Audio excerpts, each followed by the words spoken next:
Start. Hello. जी जी जी जी। नमस्ते दोस्तों, मेरा नाम हेमंत है और मैं एक रिकवर्ड शराबी हूँ। मैं ज्यादा करके सिर्फ शराबी बोलता हूँ, लेकिन ऐसी मीटिंग्स में रिकवर्ड बोलना बहुत जरूरी है, क्योंकि ये जो किताब लिखी गई है पहले 100 आदमियों ने लिखी है जो रिकवर्ड है, जो रिकवर कर चुके हैं अल्कोहलिज्म से। हम लोग कभी क्योर नहीं हो सकते, क्योंकि क्योरिंग क्या, हमारी फिजिकल एलर्जी कभी जाएगी नहीं, लेकिन हमारा जो मेंटल ऑब्सेशन है, मानसिक ओढ़ जिसे कहते हैं, वो टूट जाता है ये कदम करके। ये स्पिरिचुअल, ये जो हम ये जो कदम कर रहे हैं, उससे हमारा ये मेंटल ऑब्सेशन और स्पिरिचुअल ऑब्सेशन, हमारा चेंज मेलोडी हमारी हट सकती है। इसीलिए मैं रिकवर्ड कहना चाहूंगा यहाँ पर। मैं शुरू में ही सेरेनिटी ग्रुप का बहुत बहुत अब थैंकफुल हूँ, थैंक यू कहना चाहता हूँ कि आप लोग मुझे याद करते हैं। ये शेयरिंग्स के समय जब भी आप चाहते हैं, मैं ऑलवेज तैयार रहता हूँ, क्योंकि मुझे ये पता है कि आप लोगों को, मैं जब ये मैसेज देता हूँ किसी को भी, 12 स्टेप कॉल जब करता हूँ या कभी बात करता हूँ, आप लोगों का मुझे पता नहीं है, लेकिन मुझे गारंटी है कि मेरी उस दिन की सोब्रिटी अश्योर्ड है। जो one day at a time का प्रोग्राम है और इसके अंदर बहुत जरूरी है। अगर मैं 100 स्टेप कॉल करने जाता हूँ, उसमें कोई भी शायद रिकवर नहीं करता, लेकिन वो भी 100% सक्सेसफुल होते हैं, क्योंकि मैं रिकवर कर जाता हूँ। मेरी रिकवरी रहती है, मेरी रिकवरी पक्की होती रहती है। और जो ये कार्यक्रम इसे सेल्फिश कहा जाता है, बिल्कुल सेल्फिश ही है, क्योंकि इसके अंदर मैं हर बार इसलिए आता हूँ, हर बार ये तैयार होता हूँ तैयार शेयर करने के लिए, और जो मैंने पढ़ा है या जो मैंने सीखा है उसका अनुभव शेयर करने के लिए, क्योंकि मेरी सोब्रिटी को उसके अंदर एक पक्का इरादा मिल जाता है।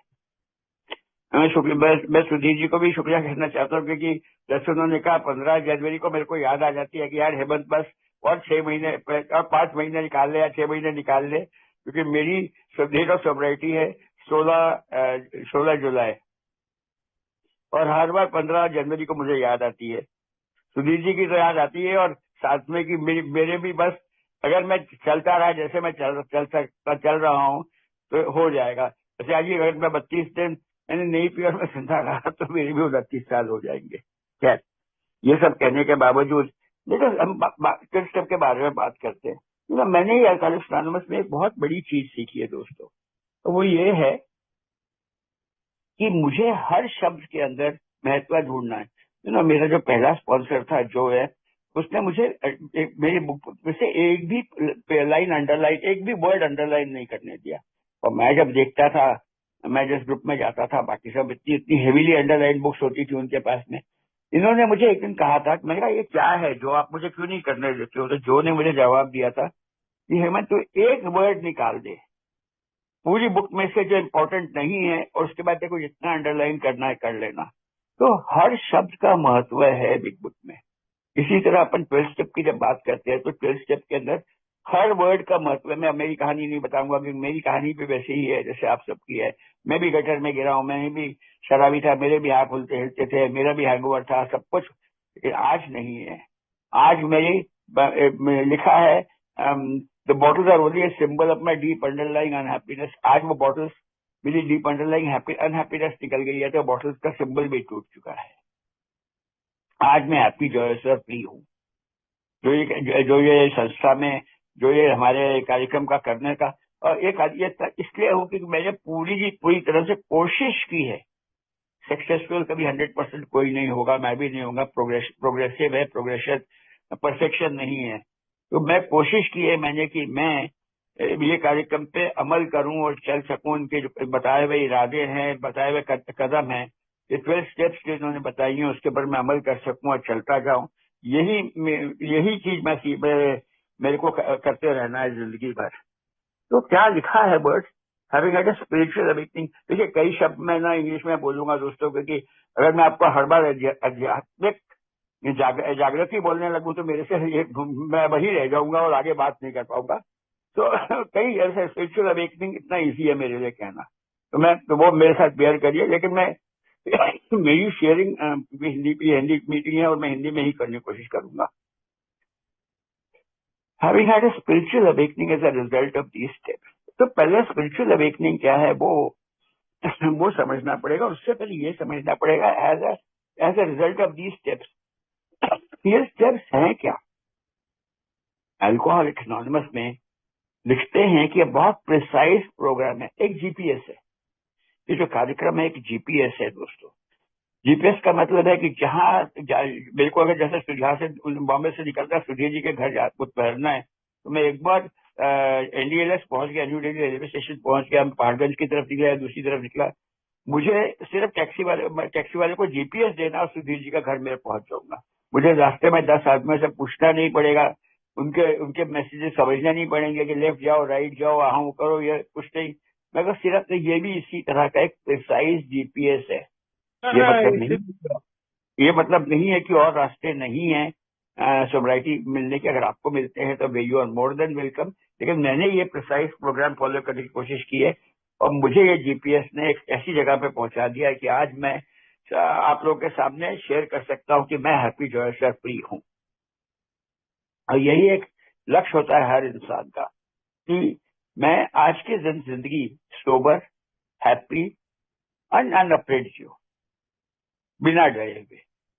ओके, सो ये मैं वापस आता हूँ स्पिरिचुअल अवेकनिंग पे। स्पिरिचुअल अवेकनिंग ये स्टेप्स क्या है दोस्तों। और यहाँ पर ना एक बार मैं छोटा सा दो कोशिश करूंगा छोटा रखने की कि मैं ये स्टेप्स को रिकैप करूं, कि आप लोगों को बताऊं कि ये स्टेप्स में क्या होता है। तो सबसे बड़ा मुद्दा जो है शराबियत के अंदर वो है admission that I M powerless. कितनी अजीब बात है कि मैंने पीनी जब शुरू की थी तो मैंने इसलिए पीनी शुरू की थी क्योंकि मैं पार्टी में जाता था, मेरे को मजा आता था, मुझे बहुत एंजॉयमेंट मिलती थी, हर चीज के अंदर मेरा परफॉर्मेंस बेटर था, बहुत कुछ करता था मैं। लेकिन ग्रेजुअली करके ये मेरा सबसे बड़ा दुश्मन बन गया, शराब मेरा सबसे बड़ा दुश्मन बन गया। ये मुझे पीने लग गई, मैं शराब पीने के बाद बेसुध होने लग गया, मैं शराब पीने के बाद में न चाहते मैं अपनी मन की मर्जी से पीने लग गया। मैं शराब मेरा जो सबसे मुझे लगता था जो सबसे मेरी मजेदार चीज है जिंदगी के अंदर, जो मुझे मौज देती है, मजा देती है, वो बन गई वो जगह जो वाली मुझे सिर्फ रोज के रोज जहन्नम पहुंचाने लग गई थी। तो कितनी अजीब बात है कि एडमिट करने के लिए पावरलेसनेस मुझे शराब ही सिखा सकती है। ये कितनी अजीब बात है कि मेरा रॉक बॉटम, मैं आता हूँ ये के अंदर under the lashes of alcoholism. मैं इतना मुझे पीट चुकी होती है शराब, मेरी इतनी बुरी तरह पिटाई धुलाई धोबी धुलाई कुछ भी कह लीजिए, मैं इतना ज्यादा सफर कर चुका होता हूँ। पैराडॉक्स है देखिए कि एडमिट जब तक नहीं किया तब तक मैं शराबियत की बीमारी मेरी खत्म नहीं हो सकता। 20 पे लिखा हुआ है concede to my inner self that we are that I am an alcoholic. मतलब मेरी आत्मा, मेरे मन, मेरे तन, मेरे हर समय मुझे मानना पड़ता है कि मैं शराब के सामने हकबज हार चुका हूँ। I am like a person is lost both legs. मैं वैसा इंसान हूँ कि जिससे दोनों लातें निकल गई हैं, हाथ निकल गए हैं, मैं पर इतना मजबूर हूँ। और ये मजबूरी कहाँ से आई? शराब ही मुझे ऐसी कंडीशन में लेके आई कि मैं एडमिट करूं। अब क्या है कि मेरा मेरा रॉक बॉटम जहां था, लेकिन मेरी आशा है कि आप लोग का रॉक बॉटम मुझसे ऊंचा होगी। मेरी जितनी मार आपको नहीं खानी पड़ी। You didn't have to be beaten black and blue. मेरे से आप कम गटर में गिरे हो तो भी आप यहाँ आ सकते हैं। जरूरी नहीं है कितनी ही मार खा के आना जितनी सम ऑफ अस हैव हैड। कई लोगों ने हमने मेरे से भी मैंने कहानियां सुनी है जहाँ पे मुझे ऐसा लगता है कि यार मैं नसीब वाला हूँ, मैं निकल गया हूँ इस शराबियत की बीमारी से। इतनी मेहनत नहीं करनी पड़ी, इतनी मुश्किलों में नहीं पड़ना पड़ा जितना कि ये कई दोस्त मेरे पड़े हैं। मेरे जो पहले स्पॉन्सर थे वो आईआईटी पवई के अंदर, अब वो गुजरे वो बहुत साल हो गए, आईआईटी पवई के अंदर एक प्रोफेसर थे और वो सेवा निकेतन बॉम्बे के अंदर एक जगह है जहाँ पर शराबियों की देखभाल की जाती है, सेवा निकेतन पहुंचे थे। मतलब कितनी बुरी मार खाई होगी उन्होंने जिंदगी में ये एडमिट करने से पहले कि वो एक शराबी थे। तो सबसे बड़ी चीज क्या है, और ये पूरा कार्यक्रम जब तक आपने एडमिट नहीं किया आगे का कार्यक्रम आप कर ही नहीं सकते, पॉसिबल ही नहीं है। That is why admitted that we are powerless over alcohol. और वो कब होता है? जब मैं इतनी मार खा चुका होता हूँ कि मेरी लाइफ हसबल हो चुकी होती है, मेरी लाइफ अनमैनेजेबल हो जाती है। ये पहला कदम है, ये लेना। जब तक मैं 100% नहीं मानूंगा तो मैं नहीं ले सकता। फिर मेरे मन में ये विचार आएंगे कि नहीं यार मुझे याद रखना पड़ता है, मेरे को एक इंश्योरेंस पॉलिसी है ये मेरी कि मैंने कितनी मार खाई थी। और फिर मैं ये पावरलेस हूँ तो मेरे के अंदर शक्ति क्या है? मैं कोई शक्ति, मेरे पास तो शक्ति है ही नहीं। तो मैं केम टू बिलीव है, और क्या करता हूँ कि मैं कहता हूँ God, I came to believe power greater than myself. ये power greater than myself क्या है यार? मैं एक डेस्परेट बेवड़ा हूँ, एक डेस्परेट शराबी हूँ। मेरे पास एक गिफ्ट है और वो गिफ्ट है डेस्परेशन की। इतनी मार खाई हुई है मैंने कि मेरे को आज वो गिफ्ट मिली है डेस्परेशन की। एंड मेरे को वो जो गिफ्ट मिली है डेस्परेशन की, उसके ये मुझे मिला है ग्रुप ऑफ ड्रंक्स। तो मैं आता हूँ और मैं मानने लग जाता हूँ कि मैं जो यहाँ पर आया हूँ अल्कोहलिक्स एनोनिमस में, जो मैं आया हूँ वो वो इसलिए मैं आया हूँ क्योंकि मुझे यहाँ बहुत मार खाई हुई थी और यहाँ पर मुझे इतने डेस्परेशन में आया था कि मुझे ग्रुप ऑफ ड्रंक्स मिले कि जिससे मैं बात कर सकूं। ओके, तो ये मेरी केम टू बिलीव। अरे मुझे फिर बिलीव होना पड़ा क्योंकि मैं तो हतबल था, तो मुझे मानना पड़ा कि मेरे पे एक हायर पावर चाहिए, power greater than my self. वो क्या है फर्क नहीं पड़ता। मैं उसको राम समझ सकता हूँ, कोई उसको जीसस समझ सकता है, कोई कोई उसको सिर्फ प्रकृति समझ सकता है, कोई उसको मेरे संस्कार समझ सकता है, कोई संस्कृति समझ सकता है, कोई जो आपको मर्जी है, वो कोई फर्क नहीं पड़ता है किसी को भी। लेकिन आपसे बड़ी शक्ति, सूरज रोज सुबह उठने ही वाला है, चाहे आप उठे कि ना उठे, आप रहो कि नहीं रहो। चांद आने वाला है, उसके वो जो चांद का कम होना है, बढ़ना है, वो सब होगा। हवा चलेगी, गर्मी होगी, समर विंटर ये सब आएंगे ही आएंगे। तो अपन किसी चीज को भी गॉड ऑफ अंडरस्टैंडिंग कर सकते हैं। और फिर मुझे आना है, तो फिर यह जो मुश्किल कदम है शायद पूरे अल्कोहलिक्स एनोनिमस में, पहला तो है ये, सेकंड उसके बाद में थर्ड है। थर्ड में मैंने क्या करना है दोस्तों कि मैंने अपनी ये जिंदगी अपने हाथों से, मेरा भरोसा सिर्फ मुझ पे है। मैं जिंदगी भर भरोसा ये करता रहा हूँ कि यार मैं हैंडल कर लूंगा। मैं हैंडल करना कि मेरे में क्षमता नहीं है, मैं भागता रहता हूँ।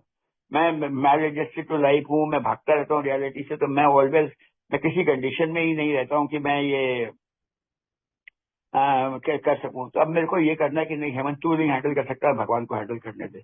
और उसके बाद में मैं, मेरे को क्योंकि समझ में आ जाती है कि अब मुझे ये समझना पड़ता है कि मैं क्या हूँ, मेरी हकीकत क्या है। मुझे अपना एक आईना देखना पड़ता है कि मेरी हकीकत क्या है। इसे कहते हैं fearless and moral inventory of my self. उसके बाद और फिर जब मैं इतनी बात समझ जाता हूँ कि यार अभी भी मैं अपने आप से सच्चाई नहीं बोल सकता, एडमिटेड टू माई सेल्फ, मैं अभी भी अपने आप से पूरी तरह सच्चाई नहीं बोल रहा हूँ।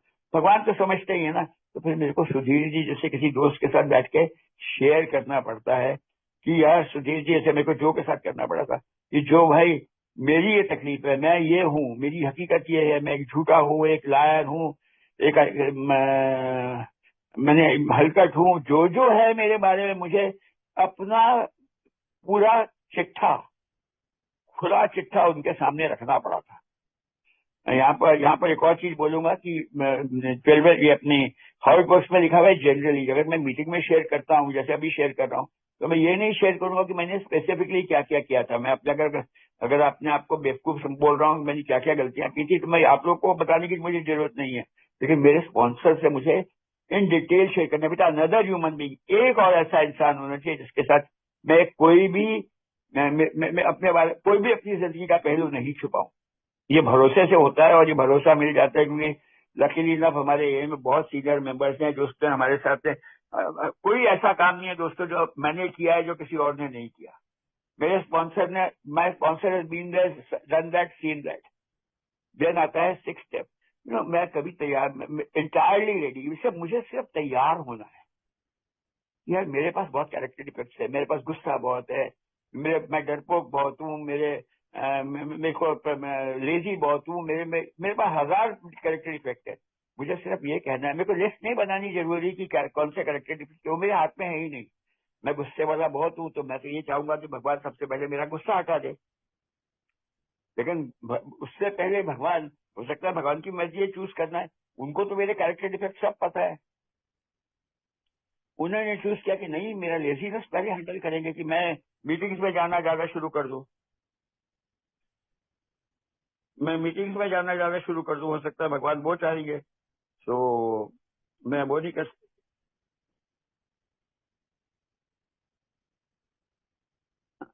सॉरी, मेरे को एक सेकंड लगा था कि कुछ मेरे, हाँ ओके, मैं आवाज आ रही है ना मेरी? जी जी। ओके, जो मैं मीटिंग में जाना पहले शुरू कर दूं, या मैं किसी से बात करना शुरू कर दूं तो हो सकता है मेरे लिए ही भगवान के ऊपर है दोस्तों, मेरे हाथ में नहीं है। मुझे सिर्फ तैयार होना है कि जितने भी मेरे कैरेक्टर डिफेक्टेड से हटा दे, वो अपनी मर्जी से हटाएगा, अपने टाइम से हटाएगा, और परफेक्टली तो कभी भी नहीं हटेंगे। मैंने अभी अभी मजाक में शुरू में कहा था कि मैंने दाढ़ी ट्रिम नहीं की है, मैं फिर फ्रेंच बियर्ड रखता हूं, मैंने ट्रिम नहीं किए हफ्ते भर से। तो मैं श्री जी को मजाक में बोला प्रोक्रेस्टिनेशन है, लेजीनेस है, और ये हकीकत भी है, क्योंकि हर जगह तो मैं परफेक्ट नहीं होने वाला और कभी जिंदगी भर में नहीं होगा, प्रोग्रेस है। उसके बाद में मुझे ये पूरा का पूरा जो कार्यक्रम है ना 12 स्टेप्स का, एक ही काम करता है, मेरे को सिखाता है ह्यूमिलिटी, नम्रता। नम्रता कैसे आती है? मार खा के। मैं इतना ह्यूमिलिएट हुआ होता हूँ, मैं इतनी बुरी तरह मार खाया होता हूँ, इतनी जगहों पे मुझे शर्मिंदा हो चुका होता हूँ अपनी जिंदगी के अंदर, कि फाइनली मैं एक्सेप्ट करता हूँ कि यार मुझे नम्रता चाहिए। और जब नम्रता आती है, ये पूरा का पूरा कार्यक्रम 12 स्टेप्स का एक ही बात पे है कि हेमंत, तेरा जितना भी ईगो है सब स्मैश कर दिया है। It's an ego smashing exercise. उसके बाद में आता है 7 स्टेप के ऊपर मैं कहता हूँ मेरे रॉन्ग व्यूज जितने भी हटा दे भगवान। उसके बाद में मैं लिस्ट बनाता हूँ, क्योंकि मैंने बहुत लोगों को चोट पहुंचाई। सबसे पहले तो अपनी वाइफ को, अपनी माँ बाप को, अपनी फैमिली को, अपने बच्चों को, मेरे इन लॉज को। मैं अगर लिस्ट बनाना जब जिस दिन बैठा था तो मैंने इतना लोगों का, अब मुझे ना फिर अब यहाँ पर एक लिस्ट बना के ना उनसे हकीकत में माफी मांगनी पड़ती है दोस्तों। ना कई माफियां बहुत मुश्किल होती है, कई बार आसान होती है। जैसे जब वाइफ के साथ में थी, मेरी शायद सबसे आसान थी, क्योंकि मैं जब उनके सामने बैठा और मैंने कहा कि मुझे बताना है, तो उन्होंने बहुत पेशेंटली सुना। उन्होंने बोला थैंक गॉड दैट टुडे तुम कम हैवान हो। इतना ही मुझे उन्होंने कहा शुरू में। क्या जितनी सवानियत का इतनी तो अपने फर्क पड़ गया कि अब इंसानियत आ गई कि आप बात करने लगे हो मुझसे इसके बारे में। आपको समझ में तो आता है आप क्या क्या थे। चलो, इसके साथ में हम बढ़ सकते हैं, आगे बढ़ेंगे, हमारी जिंदगी बेटर होगी। अच्छा, बात है 10, 11 और 12 स्टेप। अब मेरा प्रॉब्लम क्या है कि कई बार ना ये लोग कहते हैं कि, और मैंने सुना है कि 10-12 मेंटेनेंस स्टेप्स हैं। मेरे हिसाब से ग्रोथ की स्टेप्स है, इसमें आदमी ग्रोथ करता है। एंड जब मैं first step, second and third कर रहा होता हूँ ना, मेरे को 10th इमीडिएटली शुरू करनी पड़ती है। मैं रुक नहीं सकता हूँ कि 9th स्टेप करूँ, मैं अमेंड्स करूँ, उसके बाद मैं रिस्ट्रेंट सीखूंगा, उसके बाद मैं सब्र सीखूंगा, उसके बाद मैं सीखूंगा कि यार मैं पहला शब्द जो बोलता हूँ गलत है। मैं 9वें स्टेप कर कैसे सकता हूँ अगर मैं प्रेयर नहीं करूंगा? और मैं पहली चीज जब ए में आता मुझे सुनाई देती है कि Hemant, pray pray to God. मैं अपनी इन्वेंट्री जो रोज की, अगर मैं आज 9 स्टेप की इन्वेंट्री की बात कर रहा हूँ, लेकिन मैं अभी सुबह सुबह अपने बेटे से कोई गलत बात पर रूठ गया हूँ। 9 स्टेप तो होगी बाद में। आज मैं अपने बेटे को मैं कह रहा हूँ कि मेरी मर्जी से चल, जिद कर रहा हूँ किसी चीज के लिए, मैं अपनी वाइफ से, अपनी माँ से, किसी की सुन नहीं रहा। वो समझाने की कोशिश कर रहे हैं कि आप गलत कर रहे हो, फिर भी मैं सुन नहीं रहा हूँ। तो कैसे चलने वाला है? मुझे 10 स्टेप कॉन्करेंटली, मतलब साथ में करनी पड़ती है। 11 स्टेप के अंदर रात को प्रेयर करनी ही पड़ती है मुझे। और प्रेयर करने में मुझे क्या पूछना पड़ता है कि भगवान भगवान मैं किसका, मैंने कुछ बुरा किया है कि नहीं, किसी का बताइए मुझे फिर जाके बताना पड़ता है मेरे स्पॉन्सर को कि यार मैंने आज ये किया। तो आज की जिंदगी जो मैंने जीनी है 10, 11 और 12 में, वो मुझे पहले स्टेप, फर्स्ट, सेकंड, थर्ड के साथ में ही शुरू करनी पड़ती है। हाँ, क्योंकि प्रेयर एंड मेडिटेशन मेरे लिए जरूरी है, क्योंकि प्रेयर एंड मेडिटेशन नहीं करूंगा तो मैं गॉड से कांटेक्ट नहीं कर सकता, कॉन्शियस कांटेक्ट नहीं कर सकता गॉड के साथ में। तो ये साथ में ये थे ग्रोथ की स्टेप्स है। मैं साथ में ही कर रहा होता, साथ फर्स्ट सेकंड जब मैं बाकी स्टेप्स कर रहा होता, साथ में मैं 10, 11 और 12, 10 और 11 तो कर ही रहा होता हूँ। अब आ गए 12वीं स्टेप के ऊपर। तो ये जो है, ये बहुत संक्षेप में मैंने बताने की कोशिश की है कि स्टेप्स क्या है, क्योंकि बहुत जरूरी है। अब अगर मैं ये सब कर चुका हूँ दोस्तों, अगर मैं अपनी जिंदगी के अंदर मैं अपने कैरेक्टर डिफेक्ट्स के साथ डील कर चुका हूँ, मैं अमेंड्स कर चुका हूँ, मैं अपनी इन्वेंट्री ले चुका हूँ, तो मैं डेफिनेटली वो इंसान नहीं हूं जो शराब पी के तमाशे किया करता था।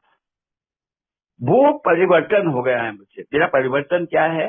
डॉक्टर सिल्कवर्थ लिखते हैं psychic moral change, psychic moral psychological change. Doctor जंग क्या लिखते हैं? डॉक्टर जंग लिखते हैं मेरे आइडियाज, मेरे फीलिंग्स, मेरी एटीट्यूड्स, मेरे दुनिया को देखने का जो व्यू पॉइंट है, मेरा सारा कुछ चेंज हो गया है। क्योंकि मैंने ये 11 स्टेप्स किए हैं। मैं अगर किसी के सामने जाके झुक के बोलता हूँ कि मैंने माफी मांगता हूँ किसी से, तो ऑटोमेटिकली मेरी ह्यूमिलिटी, मेरी नम्रता नजर आती है। मैं वो जो प्राइड होती है कि नहीं हेमंत तू कभी गलती कर सकता है, वो निकल गई है। अगर मैं एडमिट करता हूँ किसी और के सामने कि यार मैं तो एक लालची गलत इंसान था, तो ऑटोमेटिकली वो डील हो जाता है। मैं अपनी खुन्नस के बारे में बताता हूँ। मैं पता खुन्नस में क्यों आता हूँ दोस्तों? क्योंकि मेरे को फियर लेके आता है खुन्नस में, तो मैंने अपने फियर्स एक्सपोज किए होते हैं। सिर्फ दो ही चीजें हैं जो सबसे ज्यादा क्रिटिकल है मेरे रिकवरी के लिए। मैं पीता क्यों? क्योंकि मैं अफ्रेड हूँ, मैं फियर में रहता हूँ, मैं भय में रहता हूँ। मेरा भय क्या है? मेरा भय क्या कहता है कि आज के दिन में एडजस्ट मैं सोच समझ नहीं सकता, थोड़ा दारू पी के एस्केप कर जाता हूँ। तो मैं अपने फियर्स को कंट्रोल करने की कोशिश करता हूँ। मैं किसी पर खुन्नस क्यों खाऊंगा? क्योंकि मैं उससे डरता हूँ। मैं मेरी वाइफ से गुस्सा क्यों रहता हूँ? क्योंकि मुझे डर रहता है कि अगर वो चली गई मेरी जिंदगी में तो क्या होगा। कई बार मैं जान के जब मैं पिए रहा होता हूँ तो उसको गालियां निकालता हूँ, सब करता हूँ। अगले दिन क्या बोलता हूँ, जो मैंने पीछे किया वो सीरियसली मत ला कर, वो मैं नहीं था। ये मेरे अनुभव कह रहा हूँ, मैं आप लोगों के अनुभव की बात नहीं कर रहा हूँ। हो सकता है आपके ऐसा नहीं हुआ, लेकिन मेरे अनुभव में यही होता था। मैं जान के सिचुएशन क्रिएट करता था और फिर मैं भाग जाती थी, फिर मैं डर जाता था और फिर मैं अगला कुछ टाइम पेमेंट्स करने की कोशिश करता था उनको। वो कैसे होगा यार, तुमने किसी का खून कर दिया और बोला सॉरी बोला तो हो जाएगा, माफ नहीं होता था। लेकिन मेरा मैं doctor Jekyll and mister hide, मैं डॉक्टर जेकल भी था और मिस्टर हाइड भी था। मैं अगले दिन अपनी गलतियों पर अफसोस करता था। तो ये सब करने से वो जो पैराडॉक्स है कि पहले सबसे बड़ा पैराडॉक्स है ये कि मुझे मार खानी पड़ी, suffer to surrender, surrender to win, और सरेंडर करने के बाद ना वो हेमंत को मरना पड़ा। तो अगर हेमंत मर ही गया तो स्पिरिचुअल अवेकनिंग उसे कहते हैं, और वो तभी होंगी जब मैं ये सब स्टेप्स ले सकता हूँ। मैं इसलिए बहुत स्ट्रेस कर रहा हूँ स्पिरिचुअल अवेकनिंग का, क्योंकि स्पिरिचुअल अवेकनिंग और स्पिरिचुअल एक्सपीरियंस में थोड़ा सा फर्क है। मैं 2 मिनट लगा के जरूर लूंगा यहाँ पर बात करने की उसके बारे में। वो ये है, स्पिरिचुअल एक्सपीरियंस क्या है? एक अनुभव है। स्पिरिचुअल एक्सपीरियंस है, एक अनुभव है। अनुभव क्या होता है कि आज हेमंत पी रहा है, कल नहीं पी रहा है। एक दिन 14 जनवरी को सुधीर जी ने पिए और 15 को नहीं पी। वो एक अनुभव हुआ है, कुछ हुआ है जिंदगी में छोटा सा, जिसने हमारा हमारा सोचने का परिवर्तन कर दिया, कि हमारे हाथ से ग्लास निकाल दिया। 15 मई को मैंने 15 मई 97 को मैंने पी, 16 मई को नहीं पी। वो एक अनुभव है। छोटे छोटे अनुभव होते हैं। मैं रात को घर पे कैसे पहुंचा मुझे मालूम नहीं है। मैं सुबह उठ के अपने बेड में, मेरी वाइफ ने मुझे पूछा था, मेरे बेड में कैसे आते हो रात को, अपनी माँ के कमरे में क्यों नहीं जाते हो? पिए रहे ना। ये स्पिरिचुअल एक्सपीरियंस है। मैं गाड़ी चलाता हूँ फुल स्पीड पे, मेरा एक्सीडेंट नहीं हुआ, मैं ड्रंक था। मैं कई बार मर कैसे नहीं गया पता नहीं। बहुत ऐसे हुए थे क्योंकि ड्रंक पी के मैं केयरलेस था। तो ये सब ना मेरे को वो स्पिरिचुअल एक्सपीरियंस, एक अनुभव जहाँ पे मेरे को भगवान ने बचाया। लेकिन स्पिरिचुअल अवेकनिंग ये है जबकि ये सारे के सारे कदम पे मैंने अमल किया, जब वो परिवर्तन हुआ मेरे में, जब वो पुराना हेमंत मर गया और ये नया हेमंत जिंदा है। ये है दोस्तों स्पिरिचुअल एक्सपीरियंस। अब मैं आता हूँ अपना 12 स्टेप कॉल के ऊपर। 12 स्टेप कॉल बहुत प्यार से लिखी गई है, पूरा का पूरा वर्किंग विद अदर्स में चैप्टर में, कि कैसे मुझे बिहेव करना चाहिए। कि पहले अगर मुझे मिलेगा कैसे एक अल्कोहलिक, मुझे एक अल्कोहलिक मिलेगा कैसे, और वो अल्कोहलिक मुझे मिलेगा जब मैं, अगर मुझे नहीं मिलेगा तो मैं हॉस्पिटल में डॉक्टर या कहीं जाके पता लगा सकता हूँ। डॉक्टर्स के पास तो डेफिनेटली मिलते ही हैं स्पिरिचुअल। उसके बाद में मैं उनकी फैमिली या कभी चर्च में अनाउंसमेंट होती है, या कभी ये मंडप पे कोई माता रानी के मंडप पे होता है कि भाई एक संस्था है अल्कोहलिक्स अनोनिमस की। जैसे भी कोई ना कोई वाइफ मुझे अप्रोच करती है, कोई फैमिली मुझे अप्रोच करती है। अब मैं बताता हूँ आपको, मैंने बहुत गलतियां की हैं दोस्तों।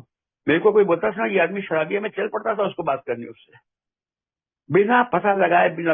वो जो आगे की जो मेरे को कदम किए थे, मेरे को यहाँ पे लिखा, ये चैप्टर जब मैंने ध्यान से पढ़ा तो मुझे समझ में आया कि मैंने गलतियां कितनी की हैं। मैं आपको बताता हूँ, क्योंकि एक बार मैं और चला गया था किसी और के घर में, ये रिसेंटली की बात है, इतने सब कुछ सालों के बाद भी मैं चला गया और उसका समधी साथ में था। समधी इसीलिए आया था कि आदमी ड्रंक था, तो समधी के सामने शुरू हो गया ये क्या मैसेज देख। अरे यार, हमें बताया गया क्या करना है, लेकिन मैंने ऐसा नहीं, मेरे साथ एक दोस्त था, मैं हम दोनों ने शुरू कर दिया पुराने। वो मुझसे ज्यादा सीनियर थे, लेकिन हम दोनों शुरू हो गए थे उनके साथ में। Having said that, let's go back. So क्या क्या करना है, मैंने प्रिसाइज मुझे बताया हुआ है इसके अंदर, कि मैंने पहले उसके बारे में पता लगाना है और उसको उससे बात करनी है। अगर और वो अकेला होना चाहिए, मैं, मेरे साथ में कोई होना ही चाहिए, और वो आदमी अकेला होना चाहिए, he should be alone. Meet the man alone, यहाँ पे बहुत कंफ्यूज करके कि अकेले जाके मिलो, नहीं, मेरा अकेला होना जरूरी नहीं है।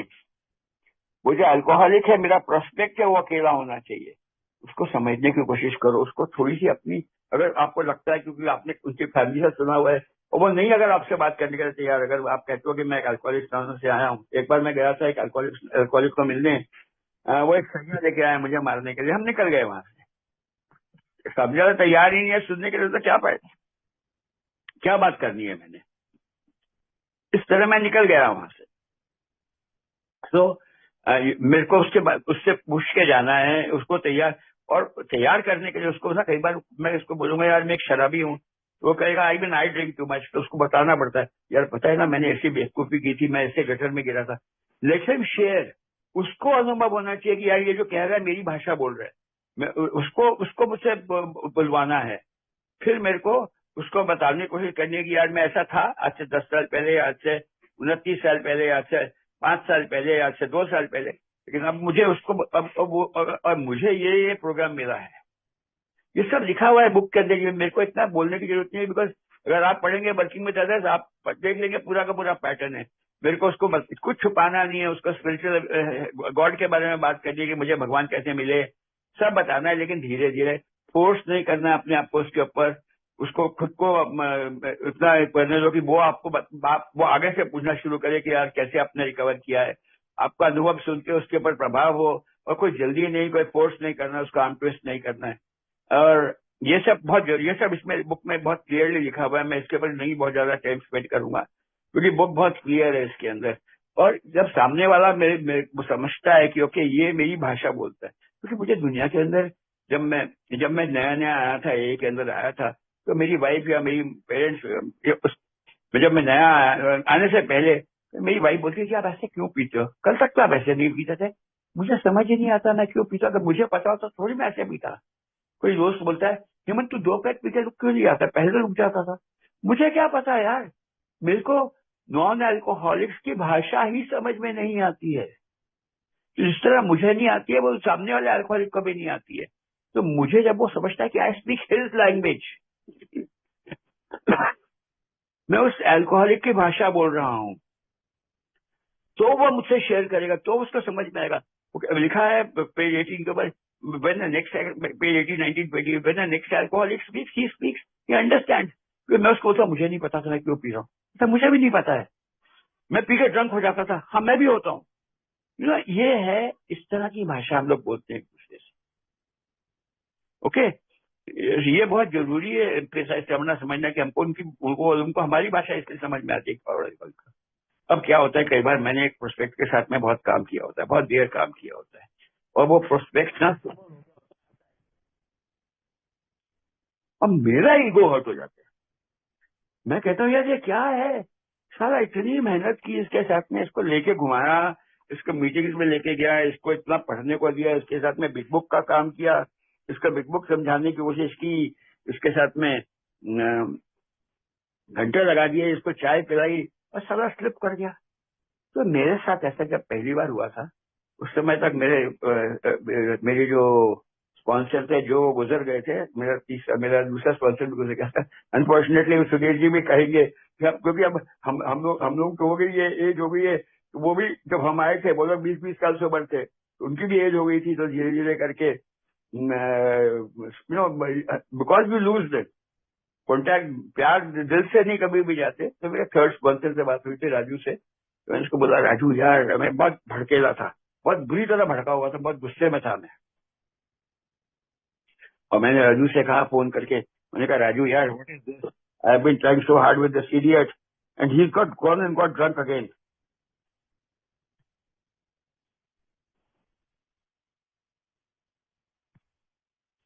कौन गॉड ट्रक अगेन, तो उसने पूरा मेरा सुन लिया। मैं इतना बोला बोला बोला बोला, तो उसने मुझे हंस के बोला, हेमंत आर यू गॉड? अरे मैंने कहा क्या बात कर रहे तू यार, मैं how can I be God? इसे साला उसको तुझे सिर्फ मैसेज देना है, पर्सनली नहीं लेना है, तेरा ईगो नहीं आना चाहिए बीच में। तूने मैसेज दिया, अरे भगवान का मैसेज था यार। Onus, the onus, and he used the word onus, मैं इंग्लिश का word, but I tell you what it means. Onus is on God for his recovery, not on you, you are only the messenger. मैं इतना बड़ा relief हुआ था मुझे कि अरे मैं नहीं हूँ, मैं उसको सिर्फ बता सकता हूँ अल्कोहलिक्स उसके बारे में, मैं उसके साथ में अपने अनुभव शेयर कर सकता हूँ, मैं उसको बता सकता हूँ कि ये अगर तू करेगा तो तेरे को मिलेगा जिंदगी से, ये सोब्राइटी मिलेगी, ये हैप्पीनेस मिलेगी। लेकिन अगर वो मिलता है कि नहीं मिलता, राइट टाइम उसके लिए हुआ है, राइट प्लेस उसके लिए हुई है कि नहीं हुई है, वो मेरे हाथ में नहीं है दोस्तों। मुझे मेरा ईगो नहीं लाना है बीच में, और मेरा ईगो बहुत जल्दी हर जगह आ जाता है, मैं बहुत जल्दी शुरू हो जाता हूँ। अरे मैंने उसको समझाया। आज अगर कोई बंदा आता है मीटिंग के अंदर जिसके साथ मैंने काम करता हूँ या मैं भी करता हूँ, या पहले किया है और फिर धीरे धीरे करके वो ग्रो अप कर गया है, वो क्रॉस पॉलिसीज बन गया है, वो मूव ऑन कर गया, और वो मेरे को कुछ मिला है, कुछ महीना 2 महीने 6 महीने हुए, बात नहीं हुई, मेरा ईगो नहीं आता, मुझे खुशी होती है। हम जब गले मिलते हैं मुझे खुशी होती है। अब मैं ये नहीं फील करता हूँ यार ये तो सारे को मैंने सिखाया, ये मुझे आज मुझे ही नहीं समझता कुछ भी। आज मेरे दोस्त 35 हैं, इसके 50 हैं। अरे good luck to him, he is better than I am. वो सही में अच्छा आदमी है, उसने कार्यक्रम क्या समझा है। ओल्ड टाइमर कौन है एरिया के अंदर दोस्तों? ओल्ड टाइमर वो है जिसने बुक पढ़ी है, जिसने 12 स्टेप्स काम किए हैं, और वो इन पे अमल कर रहा है, और ये जिंदगी उसकी सच्ची में इतनी सुधर गई है, वो आदमी ओल्ड टाइमर है। ये जो बाकी है ना मेरे जैसे लोग, हम सिर्फ क्या, हमने 2 ही काम किए हैं, हम मरे नहीं और हमने दारू नहीं पिए, हमने उल्टा बोलना चाहिए, हमने दारू नहीं पिया और हम मरे नहीं है। लेकिन बाकी आपकी सोब्राइटी शायद मेरे से हेल्दियर है। मैं तो, मेरी प्रार्थना है कि आपकी सोब्राइटी मेरी सोब्राइटी से हेल्दियर, और आपकी सोब्राइटी के अंदर आप ज्यादा खुश हैं, आपको सब कुछ मिला जो भगवान से मिलना चाहिए। मेरी आशा है ये बात की। तो ये बहुत जरूरी है ये बात मेरे लिए समझने की, मेरे को मेरा ईगो नहीं लाना है कहीं भी। और ये 12 स्टेप कॉल के अंदर ना बहुत जल्दी ईगो आता है। अरे यार मैंने इसको सिखाया और ये मसूलता नहीं है आजकल अपनी मन की मछली में। एंड तो दूसरी चीज मैं बताता हूँ आपको जोक, फिर से जोक, इसलिए आज अपने पर हंस सकता हूँ मैं। एक मेरी बिल्डिंग में ही रहता था, मैं रहता था 16 नंबर में, वो रहता था 14 नंबर के अंदर। मेरे घर पे आया, उसने दारू मांगी, मेरी वाइफ ने बोला हेमंत ए में है, रिकवर कर गया है।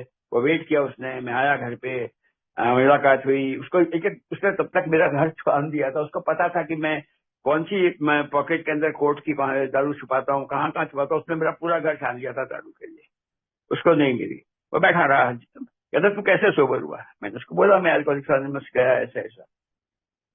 तो उसके रात को 12 बजे मुझे फोन आया कि हेमंत आजा, नहीं तो मैं जंप कर जाऊंगा रूप से बिल्डिंग में। मैंने फिर डरते डरते दूसरे एक सीनियर ए मेंबर को फोन किया, मैंने पूछा कि भाई ऐसा ऐसा कह रहा है, कहता है उसने तूने पी हुई है? मैंने कहा नहीं। कहता उसने पी हुई है? मैंने कहा हाँ। बोलता कुछ नहीं, शराबी पी के कभी जंप नहीं करेगा। खैर एनीवे, मैं और मेरी वाइफ पूरी रात सोए नहीं, दोस्त भी था, और 6 बजे सुबह उसके घर में फोन किया, उसकी बेटी से बात हुई, उसकी बेटी ने बोलती है अंकल इतनी भी 6 बजे फोन कर रहे हो? मैंने कहा डैड कैसे हैं? बोलते सो रहे हैं। मैंने कहा ठीक है। हम गए, मैं उसको ए में लेके आया, और उसने स्पॉन्सर के लिए, मैं किसी और को लेके गया था साहब, न पॉल को चूज किया ना मुझे किया, उसने तीसरे आदमी को चूज कर लिया। दोस्तों मैं मजाक नहीं कर रहा हूँ, जब उसने तीसरे आदमी को चूज किया था स्पॉन्सर, मेरी जल गई थी। मैं आपसे कैसे बताऊं, मैं सड़ गया था, पता है, मैं इतना ज्यादा सड़ गया था, गुस्से में था मैं कि साला I work so hard with him, और ये किसी और के पास चला गया। मेरा ईगो इतना फ्रेजाइल है, और ये बहुत बड़ी बड़े लेसन हैं जो मैं आप लोगों के साथ में शेयर कर रहा हूँ मेरी जिंदगी के बारे में, कि मैं देखो कैसा इंसान हूँ, कितनी जल्दी मेरा ईगो पॉप अप कर जाता है। और 12 स्टेप कॉल का जो मैं बता रहा था तो सब कुछ बुक में लिखा हुआ है। अच्छा, अब आपको एक और चीज बताता हूँ। तो जो सबसे बड़ी जो 12 स्टेप कॉल का एग्जाम्पल्स है, प्रिसाइसली कैसे करना है, एग्जैक्टली कैसे करना है, वो शुरू होता है विजन फॉर यू में। दो आदमियों का विजन फॉर यू के अंदर ये दिखाया गया है। सबसे पहले डॉक्टर बिल का डॉक्टर बॉब के साथ में, जब उन्होंने 5-6 घंटे बैठ के साथ में बात की, जैसे जब वो आए 5 बजे पहुंचे, डॉक्टर पहले जैसे हेनरिटा ने बुलाया तो डॉक्टर बॉब ड्रंक थे, वो सोए हुए थे टेबल के नीचे। तो अगले दिन मिलने के लिए आए, 15 मिनट के लिए आए थे, और पहले चीज जब आई तो बिल ने बोला गिव हिम अ ड्रिंक, क्योंकि उनको चाहिए थी, उनके थोड़े नर्व सेटल हुए। और फिर वो 6 घंटे साथ में बैठे, बात की उन्होंने, और फिर डॉक्टर बॉब से जो जैसे बात की वो विजन फॉर यू में लिखा हुआ है। And doctor Bob and bill W जब गए बिल डॉक्सन का करने के लिए 3rd नवंबर का, तो उन्होंने वर्ड यूज किया क्योर्ड। मजे की बात है, उन्होंने बोला my friend from New York and I have found a cure for alcoholism. Upon cure इसके बारे में इतनी चिंता करते हैं, क्योर्ड और रिकवर्ड के बारे में। एनीवे, उन्होंने जो बिल डॉब्सन के साथ बात की वो विजन फॉर यू में लिखे हुआ है। इन पेज 183 पे बिल डॉब्सन ने क्या क्या सुना, बिल डी ने क्या क्या सुना, the man of the bed, वो दोनों जब अपन नंबर साथ में पढ़ते ना विजन फॉर यू और इसका मिला के पढ़ते ना दोस्तों, तो आपको पता लगेगा परफेक्ट 12 स्टेप कॉल किसे कहते हैं। प्लीज पढ़िए। तो इस तरह भी पहले हमने 2 चीजें कर ली। पहले हमने सुना कि spiritual awakening as a result of the steps, spiritual awakening result of the steps, spiritual experience. अब हो गया कि 12 स्टेप कॉल। अब आता है practices and principles in all my affairs. 12 step इतना लंबा चौड़ा है कि मुझे सच्ची में ना थोड़ा सा कट पीस करना पड़ा। जैसे सुधीर ने बोला कि मैं कहाँ तक जाऊंगा, मेरे को पता है कि मेरे पास प्रोबेबली ऐसे नजर 10-15 मिनट्स हैं जो बात करने के लिए। मैं अभी बात करना चाहूंगा on practising principles in all our affairs. मेरे को समझ में आता है कि मैं इंस्टिंक्ट्स वाला आदमी हूँ। मेरे 3 जो इंस्टिंक्ट्स है ना, वो मेरी जिंदगी को जहन्नम बनाते हैं। सबसे पहले मेरा जो इंस्टिंक्ट है जो मेरे को जहन्नम बनाता है मेरी जिंदगी का, वो है पैसे का, फाइनेंशियली। 12 and 12 में बहुत अच्छे वर्ड लेकिन उन्होंने कहा as far as money matters were concerned, we trusted nobody but ourselves and that also not fully. कितने भी सोबराइटी हो जाए, कितने भी साल की, एक टेंशन रहती है कि यार फाइनेंशियली क्या होगा, और खर्चे बढ़ते जाते हैं। मैं समझता हूँ ये बात, रिटायरमेंट भी जरूरी है, बीमारी भी होगी जिंदगी के अंदर, बहुत कुछ होगा, लेकिन फाइनेंशियली अगर भगवान ने इतना ध्यान रखा है कि अगर इस एज के तुम पहुंच गए ठीक हो, तो होगा ना। जो भी लिखा है फेस करेंगे, मिच्योरली फेस करेंगे, इनमिच्योरली नहीं, डर के नहीं। ये जो फियर ऑफ फाइनेंशियल इनसिक्योरिटी है ना, ये सबसे बड़ा इनसिक्योरिटी है मेरी जिंदगी का। ये इतना बड़ा इनसिक्योरिटी है ना दोस्तों, कि जब मैं इसके बारे में सोचता भी हूँ तो यार भगवान न करे कोई बीमारी हो जाए, कितना खर्चा आएगा। Just put insurance, make the right choices दोस्तों। ये जो और सबसे पहले जब तक स्पिरिचुअल अवेकनिंग नहीं होती ना, आपके फाइनेंशियल इनसिक्योरिटीज नहीं जा सकते। और अगर हम ट्रस्ट ही नहीं करते हैं, हमको वेर इज इनफ इनफ। किसी भी आदमी से मैं पूछना चाहता हूँ, कौन सा आदमी है जिसके पास में, क्या अंबानी के पास में इतना पैसा हो गया कि अब वो फिक्र नहीं करेगा? वो भी करता है, अडानी भी करता है। हर इंसान को पैसे की फटी रहती है उसके सामने, ये मेरे पास जितना भी है कम है। ये एक फाइनेंशियल इनसिक्योरिटी एक फैक्ट ऑफ लाइफ है, जो इसका सामने मुझे एक ही चीज दूर कर सकती है, जब मैं अंडरस्टैंड करता हूँ कि ओके जो होना है होना है, मैं कुछ नहीं कर सकता हूँ इसके बारे में। टोटल एक्सेप्टेंस, और एक्सेप्टेंस का टोटल अगर आपको पढ़ना है तो पेज 400 पेज के ऊपर रिपोर्ट एडिशन की बहुत अच्छी कहानी है, एक्सेप्टेंस इज द की। उसके अंदर एक बहुत जो पूरा पढ़ने की कोशिश करिए, सिर्फ 420 पेज के ऊपर एक लाइन और एक पैराग्राफ मत पढ़िए, acceptance is the key. Acceptance is the key to everything. मुझे एक्सेप्ट करना पड़ता है कि जो मेरी फाइनेंशियल है। फिर आना पड़ता है सोशल इंस्टिंक्ट के ऊपर। सोशल इंस्टिंक्ट क्या है? मुझे सोसाइटी के अंदर हर आदमी का एक इमेज है, मेरा भी एक इमेज है सोसाइटी के अंदर। मुझे दिखाना है कि मैं एक बहुत अच्छा इंसान हूँ। मुझे सोसाइटी के अंदर एक जगह चाहिए, इज्जत चाहिए। मुझे सोसाइटी के अंदर मेरा खुद का एक स्थान चाहिए। ओके, मुझे सोसाइटी के अंदर ये चाहिए कि मुझे एक्नॉलेज किया जाए। तो सोशली मुझे चाहिए कि यार और जब भी सोशली मैं कहीं भी चैलेंज होता हूँ, मैं नहीं बेयर कर सकता हूँ। बहुत मुश्किल है मेरे लिए एक्सेप्ट मानना कि सोसाइटी के अंदर मैं फेल हो गया हूँ। तो ये जो सोशल इंस्टिंक्ट है मेरा ना, ये मुझे बहुत कुछ बोलने के लिए, मुझे हर जगह झूठ बोलने के लिए मजबूर करता है। मैं आज बात नहीं, मैं ये लंबी चौड़ी बात हो जाएगी, नहीं तो बता देता हूँ कि जो रिगरस ऑनेस्टी है वो सब अपने आप के साथ में होनी पड़ती है, क्योंकि मैं दुनिया के अंदर नहीं बता सकता कि यार अगर मैं अपन किसी को कोई पूछता है हाउ आर यू, और मैं उसको बताने लग जाऊं कि यार मेरा आज पेट खराब है, ये है, तो वो बोर हो जाएगा मुझसे। तो मुझे वहां बोलना पड़ता है I am well, how are you. ये सब एक फॉर्मेलिटी है। रिगरस ऑनेस्टी सिर्फ अपने अपने खुद के साथ रखनी है, एब्सोल्यूट ऑनेस्टी। आपने अपने आप को ढकोसले में नहीं, बेवकूफ नहीं बनाना है, अपने आप को ढकोसले में नहीं रखना है। खैर, हैविंग सेड दैट, तो सिक्योरिटी, ये जो सोशल सिक्योरिटी, सोशल इंस्टिंक्ट है, ये भी मेरा हर जगह पर नहीं चलने वाला है। कई बार मुझे इसके अंदर भी समझना पड़ता है कि मैं क्या कर रहा हूँ, क्या नहीं कर रहा हूँ। मुझे सोसाइटी के अंदर कहाँ जगह चाहिए। आज भी मैं सोसाइटी के अंदर एक जगह मेंटेन करने के लिए, एक अपीयरेंस मेंटेन करने के लिए, क्या मैं झूठ बोलता हूँ, क्या मैं कॉर्नर कट करता हूँ, क्या मैं अपेयरेंसेस के लिए, दुनिया क्या कहेगी, क्या ये मेरे लिए आज भी बहुत जरूरी है कि ये मेरी हकीकत है। यार मेरी चद्दर इतनी है, मैं इतनी चद्दर फैलाऊंगा, मुझे क्या जरूरत है। मेरे एक दोस्त के पास में एक मर्सिडीज है और मैं अफोर्ड नहीं कर सकता, मैं एक वैगनार अफोर्ड कर सकता हूँ, मैं वैगनार में घूमूंगा। क्या फर्क पड़ता है, हम दोनों एक ही जगह पे जाते हैं तो एक साथ में बैठते हैं, खाना खाते हैं, और खाना जब खाते हैं तो हम 70 एडिशन फॉलो करते हैं। वो भी 100 रुपए देता है, मैं भी 100 रुपए देता हूँ। अगर मैं अफोर्ड नहीं कर सकता, मैं नहीं जाऊंगा उसके साथ, बोल दूंगा भाई I can't afford your restaurant. हर जगह मुझे ढूंढना है कि मेरी हकीकत क्या है। मुझे सोसाइटी में रह के झूठ नहीं बोलना है दोस्तों। ये हो गया सोशल, क्योंकि मैं going to run a little short of time. Already मैं बोलते हुए मुझे कोई 40-45 मिनट्स हो गए हैं, लेकिन मैं अपने 5 मिनट में खत्म करना चाहूंगा। Okay, let's come down to the last one. The last one is my is my security. Security का क्या है दोस्तों, कि सिक्योरिटी मुझे कभी भी नहीं जिंदगी के अंदर पूरे पड़ सकती। मैं हर समय डर में रहता हूँ। मैं चाहता हूँ, मेरे को ना मेरे को जो सिक्योरिटी, मेरी सेंस ऑफ सिक्योरिटी वो ये है कि मेरे को ना डोमिनेट करना है हर चीज। मैं बहुत डोमिनेटिंग पर्सनैलिटी हूँ। मैं एक बैड एक्टर हूँ, पेज 60 में लिखा हुआ है bad actor acting in a play directed by my self. मैं ना मेरे को ये लगता है कि यार सब कोई मेरी बात पे नहीं मानते। मैं चाहता हूँ कि मेरी वाइफ, मेरे बच्चे मेरे ऊपर डिपेंडेंट है। मैं हुक्म चलाता हूँ कि यार देख, तूने ऐसे ऐसे करना है। बच्चे ने कभी मना कर दिया, बच्चे ने कभी अपनी मन की मर्जी कर ली, उसने मेरे को साथ आर्ग्यू किया, तो मैं कितना भनक जाता हूँ, कितना गुस्सा आ जाता है।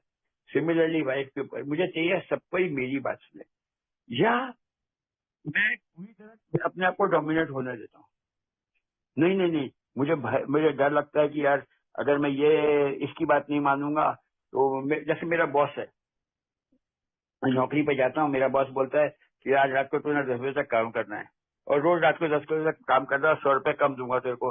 मैं एक्सेप्ट करता हूँ क्योंकि मुझे डर लगता है कि मैं क्या करूँ। मेरे को अपनी जगह सिक्योरिटी का बहुत डर लगता है। ये डर के मारे जो मेरी जिंदगी है ना, वो नहीं चलने वाली है। एंड देखो, जिंदगी ना कभी भी किसी भी इंसान के सामान्य नहीं रही। हम लोग, मैं जब पीने वाला इंसान, जो पीने वाला हेमंत था, उसको डॉक्टर शिल्पत ने बताया है कि तू जिंदगी से एडजस्ट नहीं कर पा रहा था, जिंदगी के लेवल के ऊपर तू ना जिंदगी से भागता था, रियलिटी से भागता था। क्योंकि बहुत जल्दी जब जिंदगी में कुछ भी ऐसा होता था जो तेरे को पसंद नहीं आता था, तो आराइडी हो जाता था, रेस्टलेस, इरिटेबल, डिसकंटेंटेड हो जाता था। ये मेरा नेचर है। मुझे अब ये नेचर पे चेंज करना पड़ा है, वो सब ये अपनी स्टेप्स करके। लेकिन कभी कभी मैं भी मेरे वर्ड बैक करता हूँ बहुत जल्दी। वो कहते हैं ना कि बंदर गुलाटी मारना कभी नहीं छोड़ता है। मेरे को इंग्लिश में ज्यादा पसंद आता है, circus has left it down but the punky still on humans back. तो मैं अभी भी बहुत जल्दी पुराना हेमंत बन जाता हूँ। वो जो मरा हुआ हेमंत है ना, वो अभी भी है कहीं मेरे अंदर। मैं आज भी बहुत जल्दी रिएक्ट कर जाता हूँ, किसी ने कुछ कहा नहीं, और स्पेशली फैमिली मेंबर्स ने, स्पेशली वाइफ ने, बच्चों ने कुछ कह दिया। बच्चों का, वाइफ का तो अरे वो यार मैं समझते ही नहीं हो मुझे बिल्कुल भी। मुझे प्यार ही नहीं देते हो, मैं कैसे तुम लोगों के साथ जी सकता हूँ। मैं इतना हेविली डिपेंडेंट हूँ और इतना चाहता हूँ कि वो मेरे ऊपर डिपेंडेंट रहे, मेरा हुक्म। ये सब चीजें जब मैं समझता हूँ और मेरे को फिर भी अपने अमल करता हूँ इसके ऊपर, फिर भी मैं अपनी मन की मर्जी करना चाहता हूँ, फिर भी मैं चाहता हूँ कि उनको डोमिनेट करूँ। ये अच्छा, फिर आगे बढ़ते हैं। ये तो चलो एक पहलू हो गया, आगे बढ़ते हैं। जिंदगी के अंदर बहुत कुछ रियलिटी होगी, माँ बाप जाएंगे, हो सकता है कि तुम्हारी जॉब चली जाए, हमको ना ऐसा अल्कोहल, जब मैं शराब पीता हूँ तो मैं रियलिटी को एक्सेप्ट नहीं कर सकता। मुझे मुझे एडजस्टमेंट नहीं आती है, और इसलिए मैं बहुत ज्यादा रिएक्ट करता हूँ। और मुझे भागने के लिए सब एक ही रास्ता चाहिए है, बिकॉज मैं एक अल्कोहलिक हूँ या एडिक्ट हूँ, तो मेरे को एडिक्शन का ही, मेरे को मेरी चॉइस ऑफ ड्रग की ही चॉइस मिलती है काम करने के लिए। ये कितना विशियस सर्कल है। अब हो सकता है इन्होंने बुक ने लिखा है कि that boy who you thought would be our future becomes a war casualty. Accidents होते हैं, सब कुछ होता है, मेरे को बीमारियां होंगी, सब कुछ होगा, मुझे एक्सेप्ट करना है। मेरे और मेरी बहनों में फर्क क्या है? मेरी बहनें ना रियलिटी को एक्सेप्ट करती थी, वो मेच्योर थी। वो बचपन में अगर किसी को कुछ होता था तो वो सिचुएशन हैंडल करती थी। अगर पिताजी बीमार होते थे तो मैं आपको बताता हूँ, एक बात की बात है। मेरे पिताजी को बोला गया था कि डॉक्टर ने बोला कि आपको रात को एडमिट होना चाहिए। मैं जब तक सिस्टर आई थी, बड़ी बहन आई थी, उन्होंने फादर को बोला चलो हॉस्पिटल लेके चलती हो। मेरे फादर ने बोला कि देख मैं तो आज नहीं जा रहा, मेरा मन नहीं है। अब मैं आया, वो हो चुका था, युद्ध हो चुका था, घर के अंदर सब हो चुका था। मैं घर पे आया, वाइफ ने बोला कि देखो ऐसा डैडी मना कर रहे हैं, आपको कहा भी थे जल्दी आने के लिए, लेकिन दीदी गुस्से में चले भी गए, अब क्या करोगे? मैंने कहा कुछ नहीं करेंगे, तो एक रुक। मैं गया, मैंने एक चादर ली, एक चादर रखे पिताजी के बिस्तर के सामने बाजू में डाल दी कलीन के ऊपर। बोलते क्या कर रहा है? मैंने कहा देखो डॉक्टर ने बोला आपको एडमिट करने के लिए, आप एडमिट हो नहीं रहे। मैं एज अ बेटा कुछ नहीं कर सकता, आपके साथ फोर्स नहीं कर सकता। मैं एक ही काम कर सकता हूँ, यहाँ सोता हूँ, जरूरत पड़ेगी मुझे उठाना, हम ले जाएंगे। कहते नालायक चल लेट के जाएगा हॉस्पिटल। मतलब सिर्फ मेरा ये इतना ही फर्क था मेरे में। मुझे ड्रंकन हेमंत होता ना, शायद अलग टाइप का बिहेव करता, लेकिन उस दिन मेरे में इतनी सद्बुद्धि आई कि कैसे डील करनी है। एक और बार आपको पता है शादियों में सब कोई ना कोई गुस्सा हो जाता है। एक बार किसको ही गुस्सा हो गया कि भाई मेरे बेटे की शादी में कोई आदमी मुझसे रिलेटिव, बहुत पक्का पास का रिलेटिव नो, आपको पता है जीजे और ये लोग बहुत जीजे समझी सांडू और ये लोग बहुत बदनाम है हम सब पंजाबियों के अंदर। तो वो गुस्सा हो गया मुझसे कि मेरे घर में तूने छोटे छोटे दिए डब्बे, आधा आधा किलो के डब्बे दिए, और किसी और के घर में 1 किलो का डब्बा दिया। मैं गया उसके घर पे, मेरे पूरी वाइफ ने एक ही बात पूछी, कहते कैसे हैंडल करोगे, कैसे हैंडल करोगे? मैंने कहा आई डू नॉट नो। हम वहां पहुंचे दोस्तों, मैंने वहां जाके साष्टांग करके उसके पैरों में हाथ रख दिया। मैंने कहा माफ कर यार, मुझे पता नहीं तो क्यों गुस्सा है, लेकिन मेरे को चाहिए मेरे बेटे की शादी में तू गुस्सा नहीं रह सकता मुझसे। वो भी रोया, मैं भी रोया, हम गले मिले, और वो शादी के अंदर आया, अब अपनी पॉकेट पैसे से भर के लेके आया कि हेमंत को आज के दिन मैं पेमेंट कर दूंगा, बाद में इससे हिसाब करता रहूँ। वो ही आदमी। तो ये हमें जो डिफरेंस आ जाता है ना सिचुएशन हैंडल करने में, हमको भागना नहीं होता रियलिटी से, अब हम फेस कर सकते हैं। मुझे पुराना हेमंत होता है जब दोनों सिचुएशन होती, दारू पी के अपने आप शुद्ध हो गया होता और याद भी नहीं रहा होता उसको क्या करना है। ओके, तो ये फर्क है, ये एक मेच्योरिटी लेवल आ जाती है। और ये 12 स्टेप कहता है मेरे को लर्न करना है लिव विद ऑल दीज, मतलब with this principle for the rest of my life. मुझे जिंदगी के अंदर आज कोई पुराना हेमंत जो जिंदा हेमंत था और इसके हेमंत के अंदर ये मैं पैराडॉक्सिस की बात कर रहा था कि surrender to win, suffer to surrender, surrender to win, that old Hemant has to die. तो ये जो नया हेमंत है ना, इसको सिचुएशंस ग्रोन अप बंदे जैसे हैंडल करना पड़ता है। मैं ये नहीं कह रहा हूँ दोस्तों कि मैं परफेक्ट हूँ, बोल बचन बहुत हूँ, कभी भी शायद आपको लग रहा होगा कि बोल बचन नहीं है ये, पर मैं कोशिश करता हूँ आज के दिन की मैं हैंडल कर सके। एटलीस्ट मेरे पास कोई रास्ता ही नहीं है, अल्कोहल तो है ही नहीं रास्ते, मेरे को चॉइस ही नहीं है, तो क्या करूंगा? मुझे एक्सेप्ट करना ही पड़ेगा। मुझे आज की सिचुएशन को हैंडल करना आ गया है, और ये सबसे बड़ा देन है शायद ये का। ये 29 सालों के अंदर मैं सीख गया हूँ कि यार हेमंत तेरी रियलिटी तो यही है कि तेरे पास कोई रास्ता तो है नहीं, चल जो हो रहा है जिंदगी में हैंडल कर। कोई गुजरता है अपना खुद का, कोई गुजरता है। मेरी 2 बड़ी बहनें गुजर गई हैं, मैं दोनों की डेथ पे गया था, बहुत फील भी किया था। हुआ है, पेरेंट्स गुजर गए हैं, रियलिटी ये है, that is a part of life. अब क्या कर सकते हैं उसके बारे में? कुछ कर सकते हैं, नहीं कर सकते। लेकिन मैं जब फादर के डेथ पे गया था तो क्या पता क्या था, मैंने कहा हाय दैया मेरा बाप गुजरा है, जैसे किसी और का नहीं गुजरा होता। आप समझ कर रहे हैं डिफरेंस क्या है? वो हाय दैया नहीं है दोस्तों, अब गुजरना life and that is part of life, होना है। जिनसे तुम प्यार करते हो वो भी जाएंगे और तुम भी चले जाओगे। तो क्या है, एडजस्ट करना है, लाइफ एडजस्ट कर, एक्सेप्ट कर लो ना कि लाइफ यही है। फाइनेंशियली जो होना है होना है। आज स्टॉक मार्केट का बाजा बच गया है। मैं उसके बारे में पीने बैठ गया तो क्या मिलने वाला है? ना स्टॉक बचे, जो बचे थे स्टॉक वो भी बिक जाएंगे। जो हो रहा है, युद्ध हो रहा है दुनिया के अंदर, हो रहा है, एक्सेप्ट करना पड़ता है। एक्सेप्टेंस इज द की। और ये सब कहने के बाद में मैं ये खत्म करूंगा कि एक ही लाइन है दोस्तों बिग बुक के अंदर, जो सबसे अच्छी लाइन है शायद मेरे हिसाब से, और वो है बेसिकली इसमें लिखा हुआ है, ट्रस्ट इन गॉड।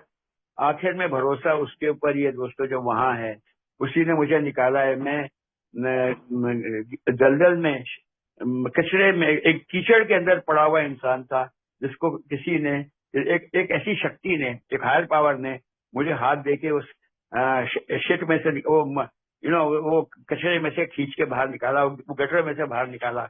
मैं वही इंसान था। तो I have to trust in God यार, कि जब उसने इतना ध्यान रखा है, जब मेरी शराब रुक गई दोस्तों, तो फाइनेंशियली भी जो होना है करूंगा हैंडल, सोशली भी जहां भी हो रहा है मेरे साथ हैंडल करूंगा, सिक्योरिटी भी जैसी है वैसी है, हैंडल करूंगा, रास्ता ही नहीं है, वो है ना करने वाला।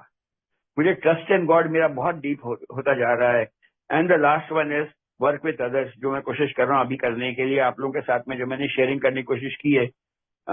आई थिंक मेरा टाइम अप हो गया होगा कि 1 बजे आप लोगों को अभी क्वेश्चन एंड आंसर्स भी होंगे। So thank you so much serenity group, and thank you very much, आप लोगों ने मुझे इतने पेशेंटली सुना। God bless you all. Mukesh भाई, सुधीर भाई।